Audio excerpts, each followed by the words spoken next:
Inside information. Whistleblowers. Guest today is William Binney, a whistleblower, former National Security Agency official. He was one of the first to reveal the agency's massive domestic spying program. Mr. Binney revealed that NSA sought and received access to telecommunications companies' domestic and international billing records, that it has intercepted somewhere between 15 to 20 trillion communications.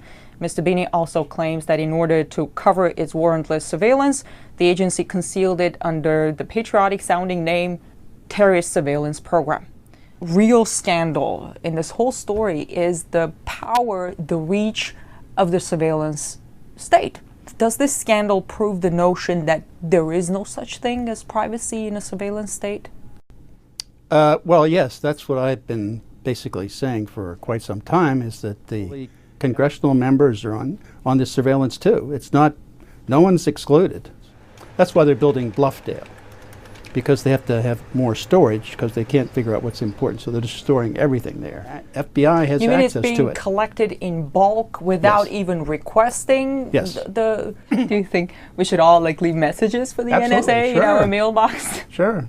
Mr. Binney, you blew the whistle on the agency when George W. Bush was president. With President Obama in office, in your opinion, has anything changed at the agency? In the surveillance program, in what direction is this administration taking? Yeah, change is that it's getting worse. They're doing more. The central government defines what is right and wrong and whether or not they target you. So it's not up to the individual, even if they think they're doing something wrong.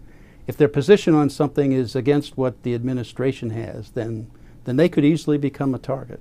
They were building social networks on who is communicating and with whom inside this country, so that your entire social network of everybody, of every U.S. citizen, was being compiled over time. So they're taking, from one company alone, roughly 320 million records a day. That's how, over time, that's probably accumulated up to close to 20 trillion over the years. You have received the Callaway Award for civic courage. I congratulate you for that. Thank you. On the website, in the press release, it says it is awarded to those who stand up for constitutional rights and American values at great risk to their personal and professional lives. Your former colleagues, they probably look upon you as a traitor. How do you look back at them? Oh, that's pretty easy. They're violating the foundation of this entire country, of what our entire foundation of why this entire government was formed. It's founded with the Constitution and the rights given to the people in the country under that Constitution. They're in violation of that. And under Executive Order 13526, Section 1.7, governing classification, you cannot classify information that just to cover up a crime, which this is. And that was signed by President Obama. Also, President Bush signed an earlier executive order, a very similar one. If any of this comes into the Supreme Court and they rule it unconstitutional, then the entire house of cards of the government falls.